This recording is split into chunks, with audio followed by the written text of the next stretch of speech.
drivers out there. That's why Progressive Snapshot personalizes your insurance rate based on your driving, so you're not stuck paying for someone else's mistakes. What? Is there something wrong with my hair?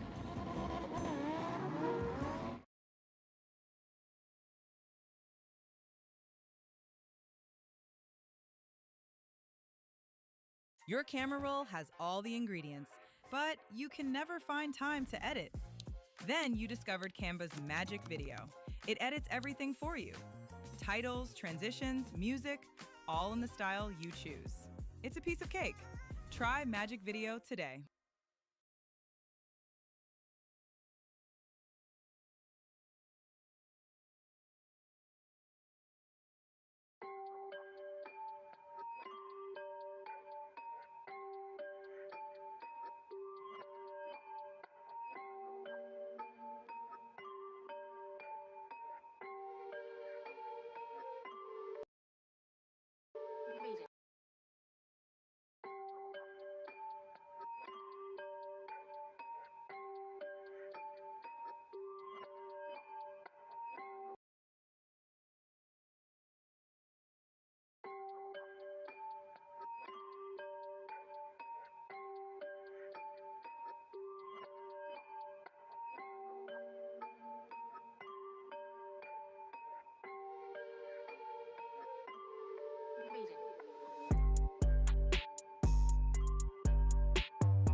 day drinking?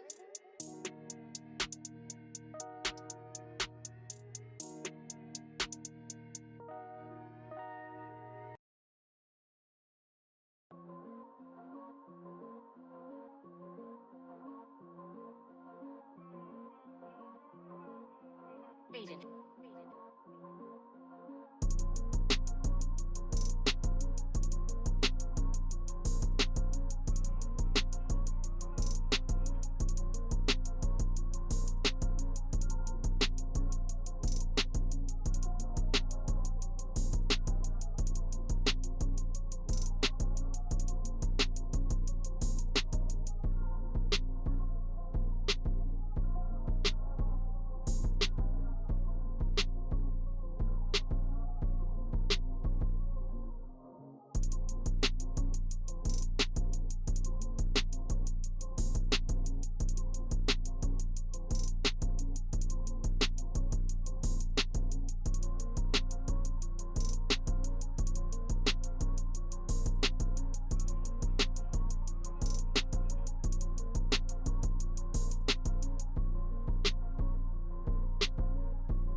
Check, check. Going live in 2.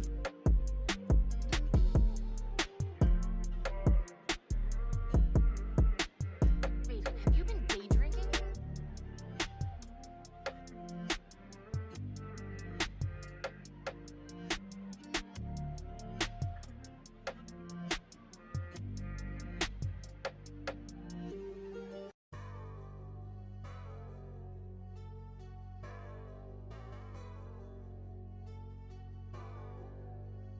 Raiden.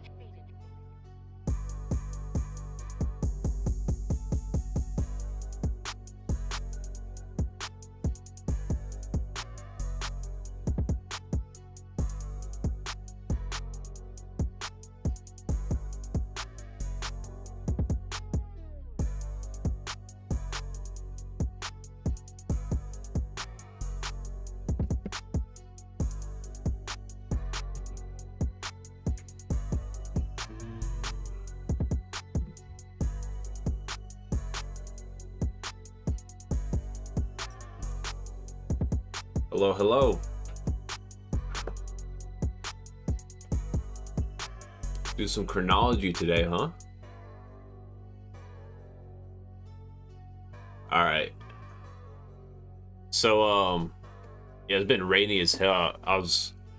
Honestly, I ate way too much Indian chicken yesterday, and I just couldn't stream, couldn't do Minecraft. So I'll do that on Friday. But without further ado, let's just hop right back into Chronicon. We're right around 4039 BC, I think. We had just got out of, most of like the whole Anunnaki Sumerian stuff that like is like the oldest accounts. And kind of like related it to like some older text and some older Gnosticism and I think Assyrian notes and stuff like that. Just really cool stuff, but we're just gonna pick right back up where we were last time. Let's pull that up. Alright, so here we are. We're back. I believe we left off right here with this worldwide ruin in Jeremiah 4:23, saying the earth was without form and void, all cities destroyed. So yeah, just talking about a little bit of this timeline. Let's just start reading right here. All cosmogenesis traditions from antiquity have earth born from a chaos, a disruption from a previous order. Let me disconnect this real quick. Linked to evil that involved the visitation of a celestial dragon, frightening body in the sky. The Phoenix year timeline is 2,070 years to the Great Flood of 2,239. The exact midpoint between these disasters being 3,274 BCE, aka 621 Annus Mundi, the year Enoch/Enki was conceived. The famous antediluvian chronologist, scientist, mathematician, architect, prophet, scribe, and ruler and builder of Giza. The Phoenix weapon in the sky is the key to all world chronology. So this will make sense if you're not familiar with Phoenix yet. Watch the first video or go watch some Archaics. But we're going to keep going here. A great many old world traditions convey that the first people were born in a world of ice or from the body/blood of an ice frost giant. The human race is a living DNA repository designed solely by the Anunnaki to enslave spiritual beings in carnal bodies. The present human race has intentionally had entire gene sequences deactivated, latent DNA to impede our ability to recognize that reality is governed by fixed protocols of a prison-like containment field disguised as a universe. Human DNA is the transgenic combination of 66.6 terrestrial mammalian DNA and 33.3 Anunnaki DNA. Again, this is not, I feel like I always have to say this, but this is not like just some fairy tale shit. This has citations with it. Anunnaki employ world-moving technology using the Phoenix weapon, resulting in a pole shift or lithospheric displacement, oceans slip from the basins, widespread flooding, volcanism, wholesale destruction. No sun was seen in the sky at this time, for it had not yet been born. According to the oldest traditions, the vault of the sky was a vapor canopy, and the ancients described it like an ocean above. From the North Pole extending across the world to 30 degrees south of the equator, the Earth was froze.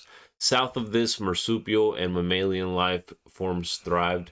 Neanderthals, scattered in groups, survived as Cro-Magnon communities also lived, and in underground dwellings. So, how to describe a vapor canopy, I guess.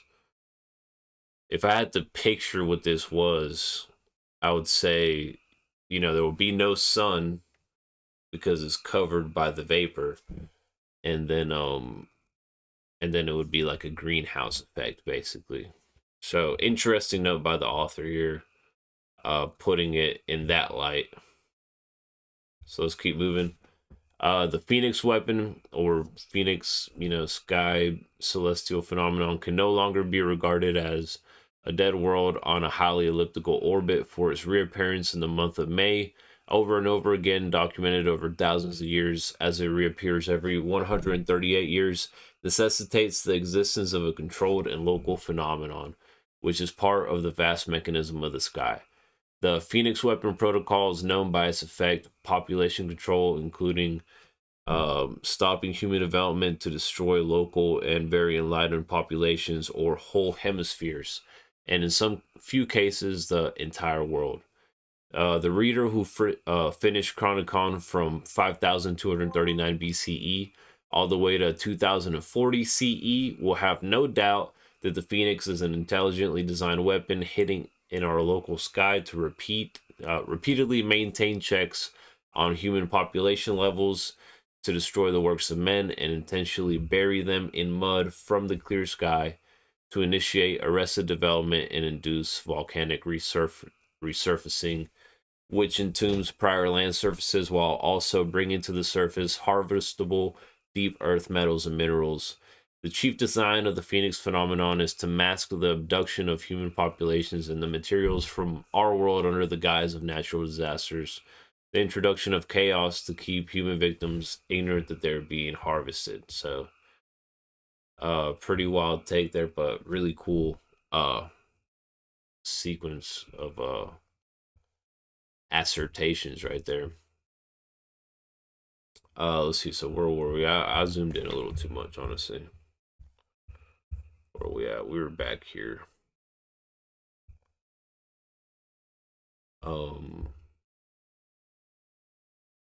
Okay.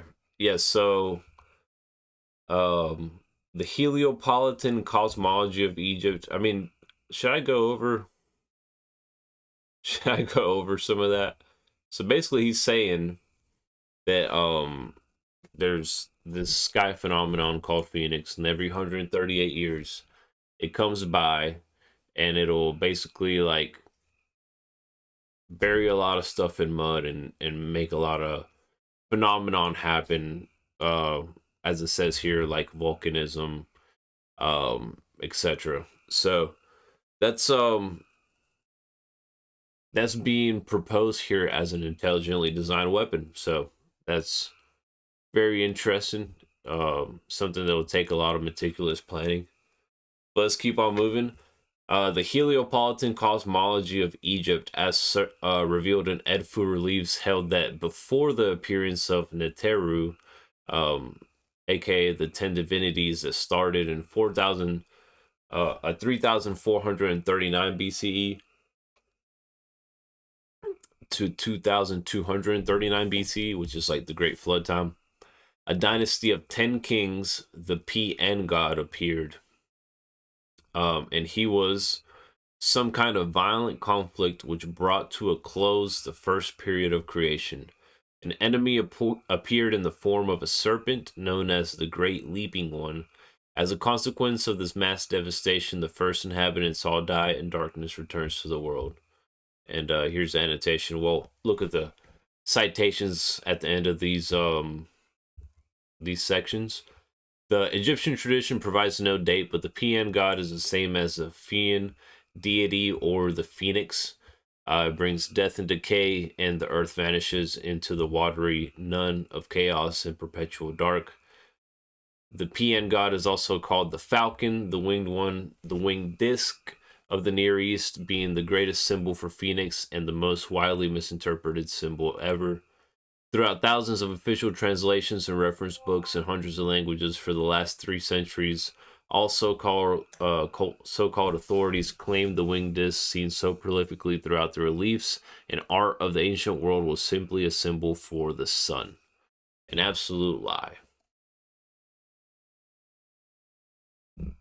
So yeah, this is something, maybe if you're not super familiar with architecture, maybe this doesn't make a whole lot of sense right here.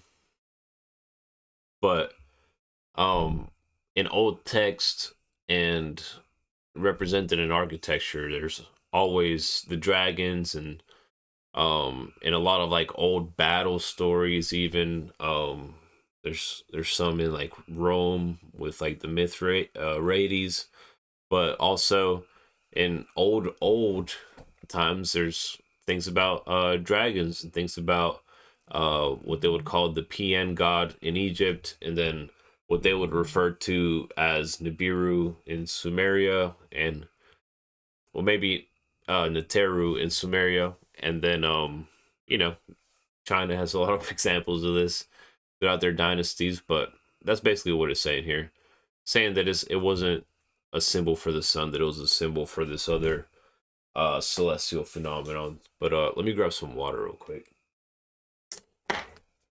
Good stuff.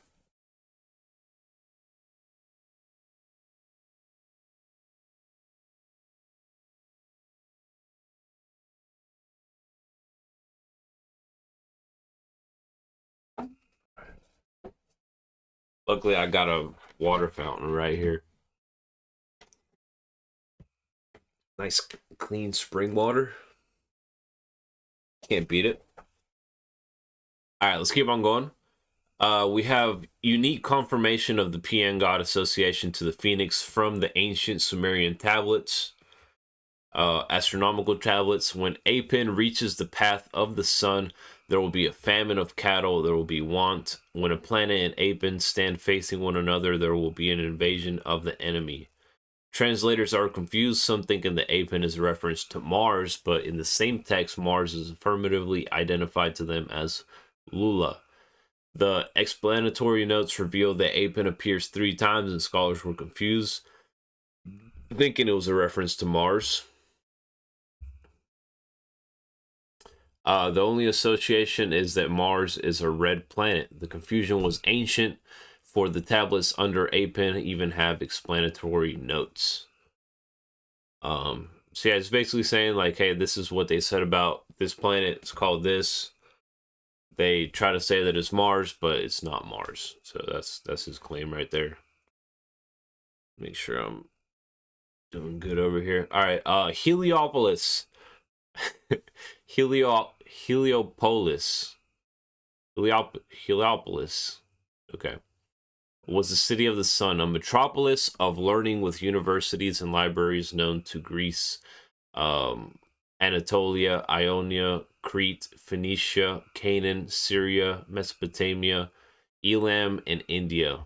In this city of the sun in Egypt, at an old temple was located the mansion of the phoenix, called Benben, where astronomer priests taught the Heliopolitan concept of reoccurring cycles of time connected to the archaic Bennu bird, the purple-plumed phoenix of Greek tradition.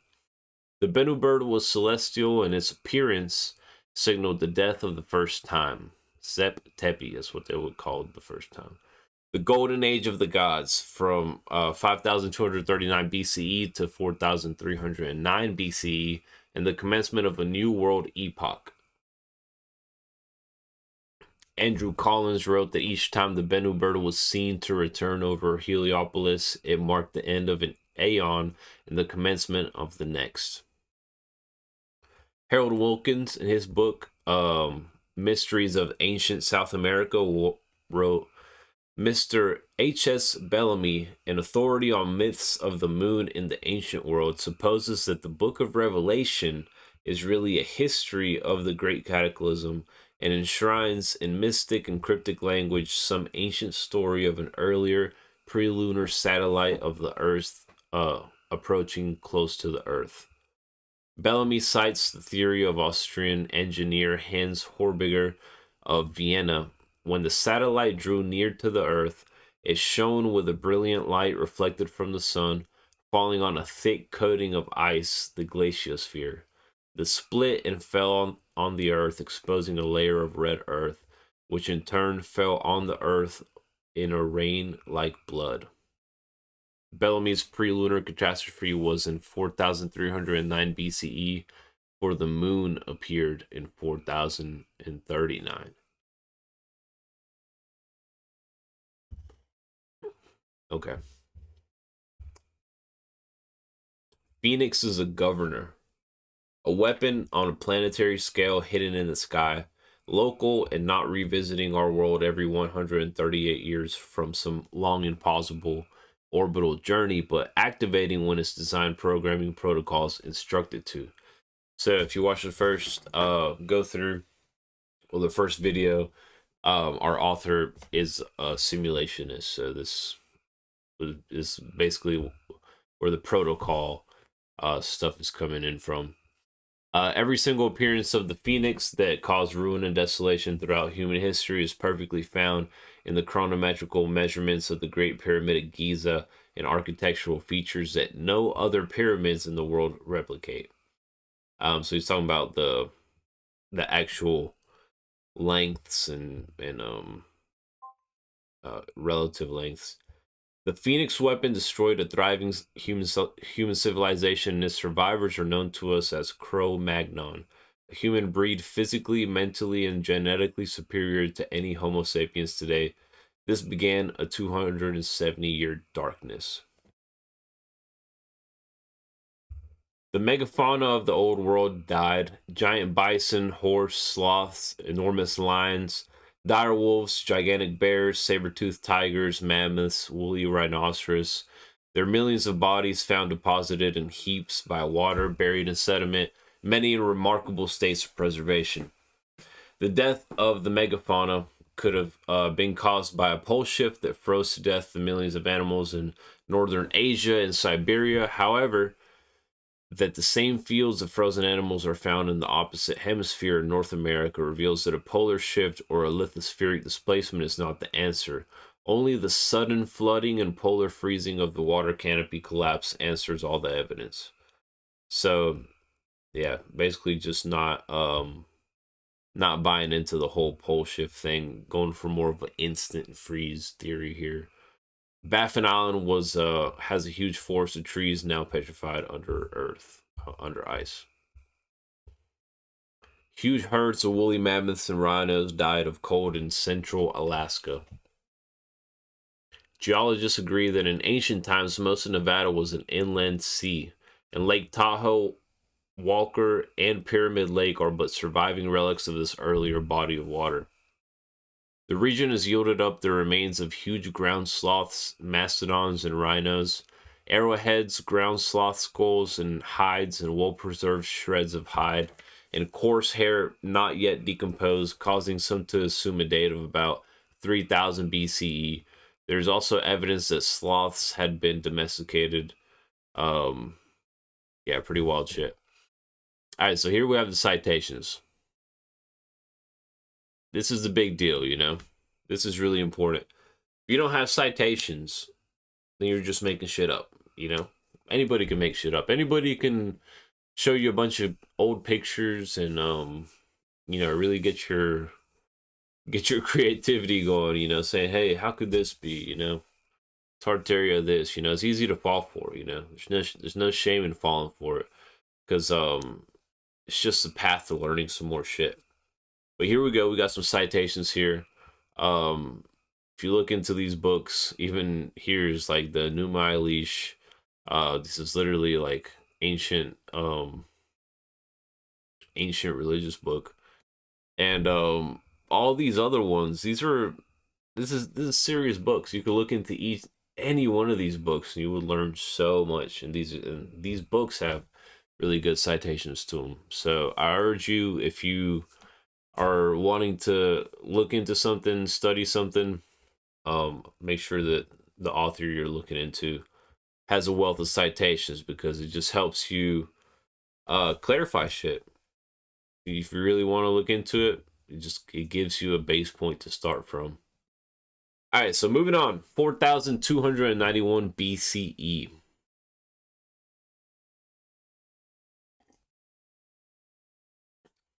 All right, we've done about 1,000 years so far. All right, the Nemesis X object enters the inner solar system 18 years after the destruction of Daystar and binary system in 4,309 BCE. Nemesis X object, over 8 times the mass of Earth, catapults the frozen Earth towards the sun, which will begin to orbit in 252 years, positioned between the orbits of Venus and Mars. This year is also 396 years before man's banishment in 3,895 BCE, 396 being half the orbit of the Nemesis X object's 792-year orbit. Later, the Anunnaki will descend and rule over mankind, but this dynasty will end violently 2,052 years later with the Great Flood, mirroring the future year of 2052 CE, when the Anunnaki 7 kings begin their rulership of post-apocalyptic Earth. So this is like based on like Nostradamus predictions. Just gonna assume the citation there. But 4,291 BCE is 6,336 years.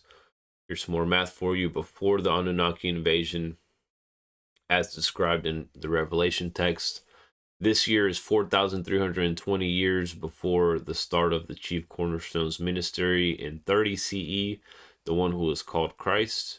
Nemesis X object ascends out of the deep, passes over the sun's ecliptic, and begins a 60-year journey north of the sun. So when it comes in, it lasts for about 60 years. Good side note right there. 4,236 BCE. This is the scholarly accepted start date for the Egyptian long chronology. This is only 73 years after the pre-Adamic destruction of Earth. So 73 years in, and here we have a good citation right here. All right.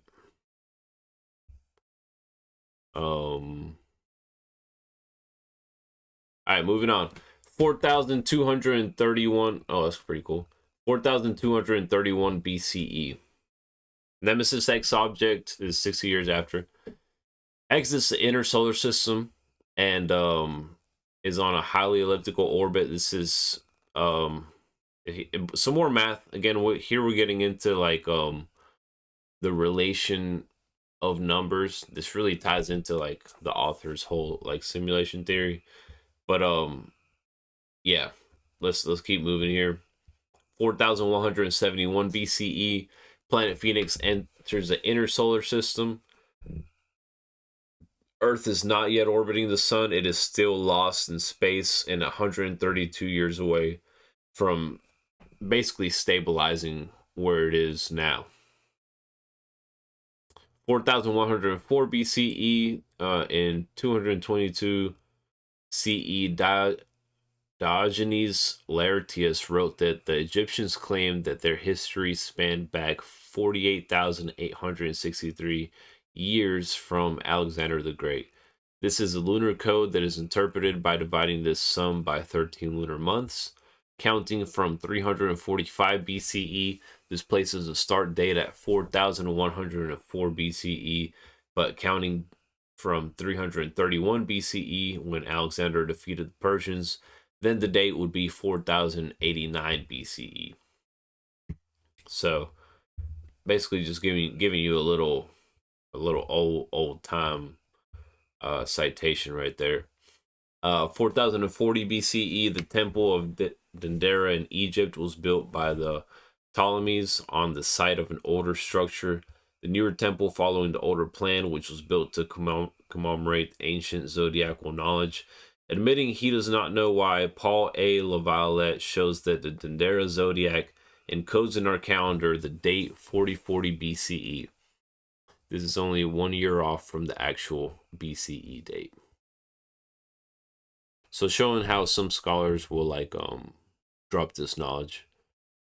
4039 BCE, the planet drifts into the solar system after 270 years frozen solid, free of the dark star's gravitational hold. Earth begins to orbit the sun, tucked unusually between the orbits of Venus and Mars, which disrupts the equidistant mathematical distribution of the planets as measured from the surface of the sun, revealed in the Titus-Bode law, which is something about the distance between planets from the sun. Earth's distance from the sun reveals that it is an intruder planet. The planets already orbiting the sun were priorly damaged by the detritus from the explosion of the day star. At this time, there are Anunnaki on Earth, and they participate in Earth's renovation. So yeah, just to backtrack a little bit, we got the explosion of the big star. We had 2 stars, and then now the 3 planets that were around the big star that exploded have got caught up into this. Earth kind of tucks in between Mars and Venus, and then the other 2 are stuck on elliptical planes, one taking 138 years and the other taking 729 years. And the fact that we fell into it, and the fact that we are like a certain distance away from the other planets is kind of unusual, and he's just proven a little bit of that, how it could tie into this whole Sumerian chronology thing. Ancient Akkadian cosmology has the moon pre-existing the sun. This is confirmed in the Egyptian Turin papyrus, and Mexican traditions claim that Venus existed before the sun. The earliest known Sumerian tablets, circa 3500 BCE, recall that when the gods called, the Anunnaki came to Earth and found it covered in dense cloud cover. Daylight did not shine. Moonlight had not yet emerged. Amazingly, according to the Vedic Rig Veda, the proximity of a heat source to a water-covered world was what brought Earth back to life. Once in orbit around the hot sun, the Earth began to roll, what we term as rotational spin on its axis, as found in Genesis 1, where the evening and the morning were the first day. This spinning begins the rapid renovation of Earth as it thaws out. Billions of marine, amphibian, and reptilian life forms emerged from their dormant stasis after the world had been quick frozen 270 years earlier. So imagine Earth like a shish kebab. It's just starting to spin up, grill out, but the shish kebab was frozen for 270 years. The Anunnaki create humankind at the end of a 600-year period, according to the writings in the Holy Tablets. This conforms nicely to the 600-year periods of the Nemesis Cataclysm. In fact, it was long ago taught that a divine man would arise every 600 years throughout world history. As will be shown, several famous figures throughout history were born at these intervals.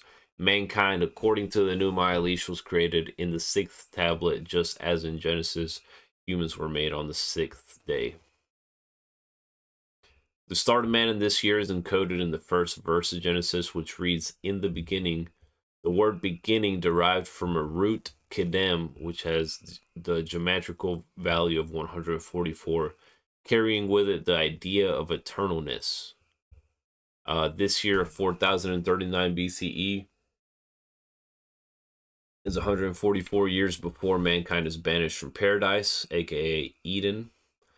And in 3895 BCE, which begins the 6,000-year timeline to mankind's redemption in 2106 CE. with the return of the chief cornerstone. So this again is part of a prediction that aligns with all of this data and a couple other books like Nostradamus and stuff like that. Homo sapiens are genetically improved creation by the Anunnaki from pre-existing life forms made extinct in the cataclysm of 4309 BCE. But this time the Eternal One, through his word, intervened and breathed the spirit into mankind, thus making humanity in the image of God, thus taking away the total control of the Anunnaki, who sought to create a planetary slave race of workers. For this reason, the Anunnaki, as watchers, have regarded their own maker, the Eternal One, as a thief. Humanity would have known. Humanity would have the knowledge necessary to discern from good and evil. The only command given to humanity is be fruitful and multiply and replenish the earth. It is this statement that reveals that earth was formerly inhabited. Man's creation on the sixth day denotes his appearance after a period of 144 hours, which is also 6 days. So it's the same stuff coming up. It's because like the people that organize shit are just like so much smarter than the average bear. It's insane, really. Like, it's just have some, you work in groups, like you can put codes everywhere. It's incredible. And so he's not using this as example of proof, but he's just using it as like to kind of show patterns. But let's continue. The unit of measurement known as the day, the month, and the year are measurements of mechanical time. The axial rotation of the earth, the revolution of the moon around the earth, and that of the earth around the sun. But the period called the week was by divine appointment, not represented by mechanical time. 7 days. So, good to know. The Great Pyramid's surface sloping angle with its casing blocks in place was precisely 5151, which matches geometrically the true length of the year in Sabbaths, aka 7-day periods. The year is 51 weeks, at this time being 360 days. The year will remain 360 days in length until another disaster in 713 BCE, which alters Earth's orbit to 365.25 days. So basically, he's saying right here is that his claim is that the year used to be 360 days, and then in 713 BCE, something happens which alters the orbit, and the years change to 365.25 days in a year. So why does that matter? Well, if you don't get your years right, then you'll be a few days off from like your harvest dates. If you do any gardening at home, you know that like you plant your seeds at the right time, you harvest at the right time. You have to do these things even in the later times, in the winter solstice. You have to be prepared and have everything ready. So it was really important, especially back in the day when they didn't have certain places didn't have timekeeping methods and stuff like that. So they would rely fully on the sun. 360 days, easy to keep up with when you're able to look at the moon and keep up with it like that. 13 months, 30 days. But yeah. Big claim, but a very interesting one. This year, 4039 BCE begins Earth's capture of Luna, a timeline of our planet discovered by David Davidson. Very creative name.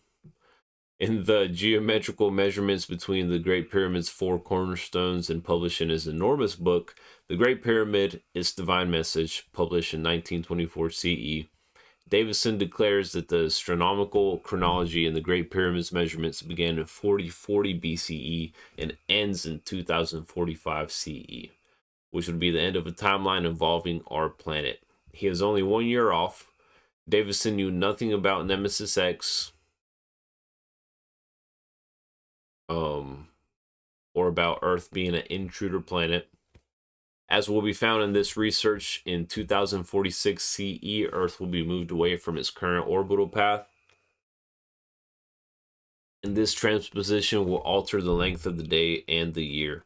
The Great Pyramid's capture of lunar timeline measures 6,084 years between 4,039 and 2046, where Earth remains a stable orbit along the sun's ecliptic.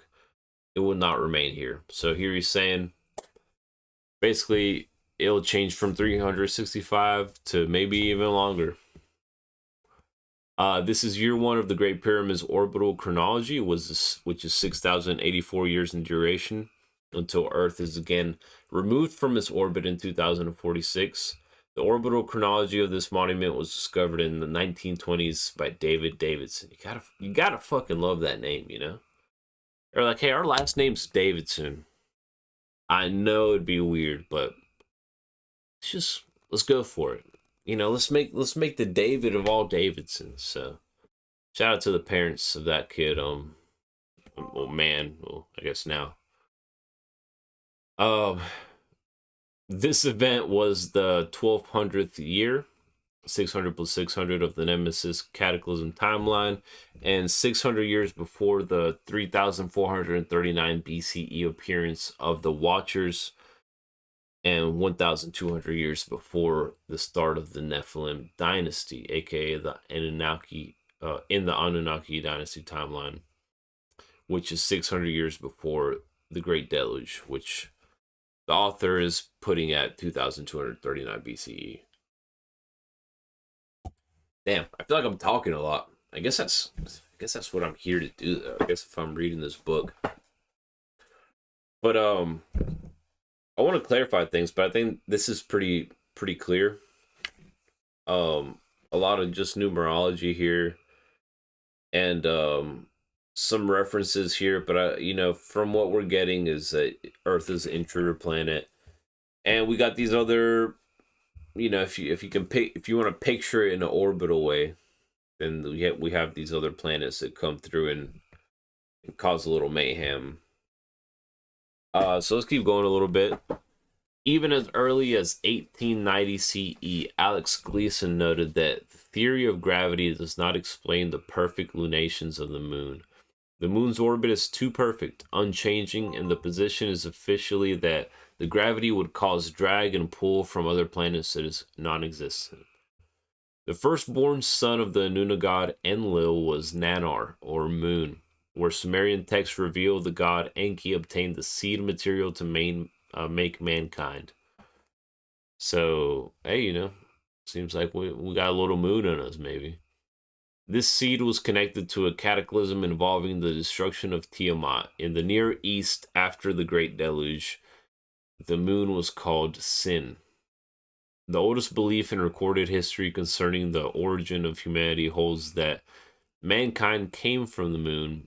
For this reason, after the Anuna Civil War began, Sin, the Anuna occupants from the moon, sided with the human benefactor Enki, which incited Enlil to declare that those who opposed him were sinners, or of the moon.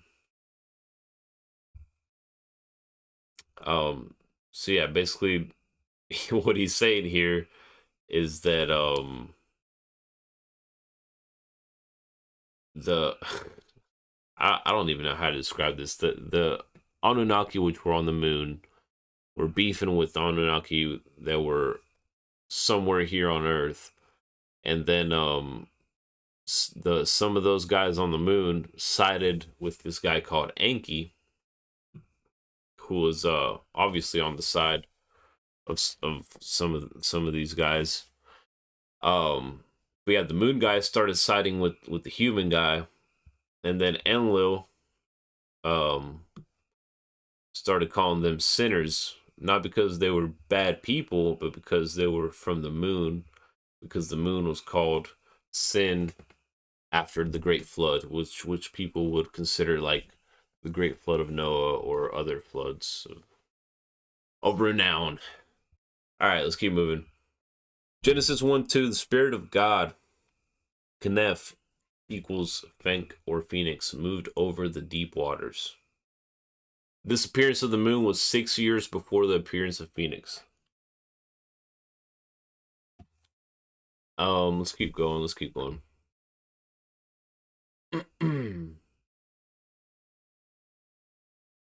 Hold up. Let me take a slight break and get some more water and maybe a piece of gum because my mouth is dry. So, BRB.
Raiden.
All right, sorry. We're back. Um, we're just gonna do a little bit more here because we're about to get into like some really deep shit, and I don't want to make this too long because it's really dense material. So feel free to go back, look back over it, watch the whole stream if you're watching the clips. But all right, let's go back. Genesis 1-2. We're looking at how it measures Knef. If you look at like the old translations, obviously English is like super new language. If you don't know, now you know. But a lot of things as you get into this study.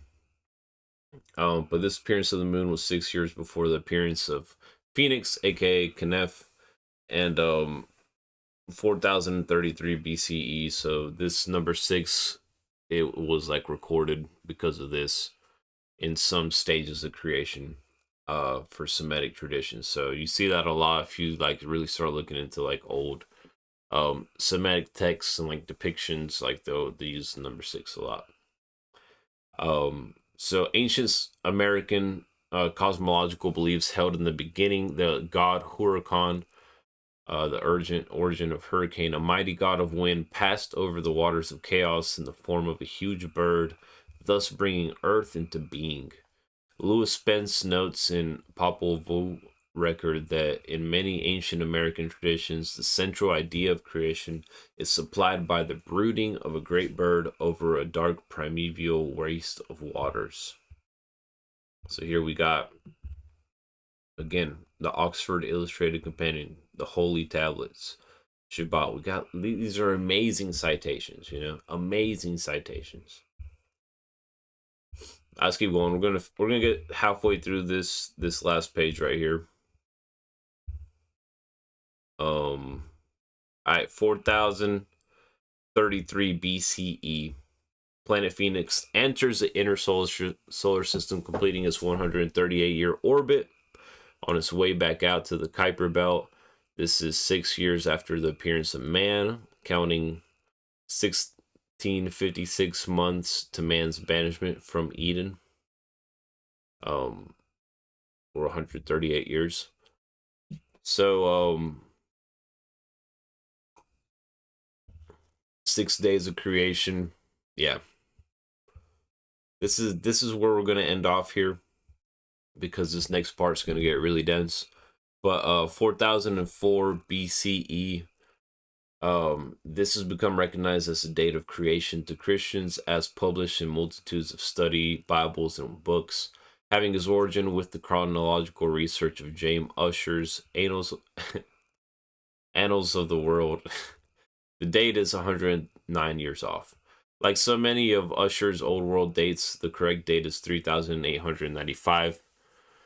Not for the creation, but for the initiation of a new calendar representing a new world post-cataclysm, governing a new thing, modern humans. As will be shown, Ussher made an error of 108 to 110 years on many ancient world dates by roughly calculating Julian/Gregorian BCE dates, while getting many of the corresponding Annus Mundi dates correct. So, if you don't know, we operate, drop a little knowledge for you before we finish stream. We're in Gregorian, right?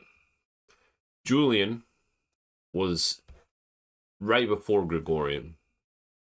The reason you'll see some architecture with the J in front of the numbers is not because it's Tartaria and they added 1,000 years or whatever people try to sell you online without any evidence. It's because you had to state the J because it was still written in Arabic. The Arabic numerals that we use today, like 1, 2, 3, 4. Say the year was 17, or what would be a good one, like 1600, and then you have the Julian calendar would be like a few years off of it, because they don't do the 0.25 the same way that we do with the Gregorian. Just look into it. Maybe I could have explained that a little better, but yeah, it's not because 1,000 years was added. The J, you'll see sometimes supplementing the 1 Arabic numeral in architecture is just to tell you that they're using the Julian dating method, because if not, they would be incorrectly dating their stuff. And at that time, Gregorian was coming into fashion, but things take a while to spread, and people were still using Julian, and they were using the J as they were making new shit, as they were like really getting into making good architecture and shit like that. So alrighty, that's about it for today. We're gonna get into man's banishment. We're gonna get into how like this ties into like old religions. We're gonna get into like how this ties into like a lot of shit you might be familiar with, you just never really super looked into how it tied into other stuff. So whether you're familiar with the Old Testament or not, or whether you're familiar with theology of Sumeria or Egypt or various other things, it really doesn't matter. We're gonna learn a lot of things next time. So yeah, appreciate you. Thanks for watching. Hope you learned something today. If you have any questions, feel free to DM me on Instagram or whatever. Try to do a better explanation. But yeah, I'm gonna keep it rolling. Have a good evening. Enjoy life. Meditate. Eat some fruit. Eat some fruit.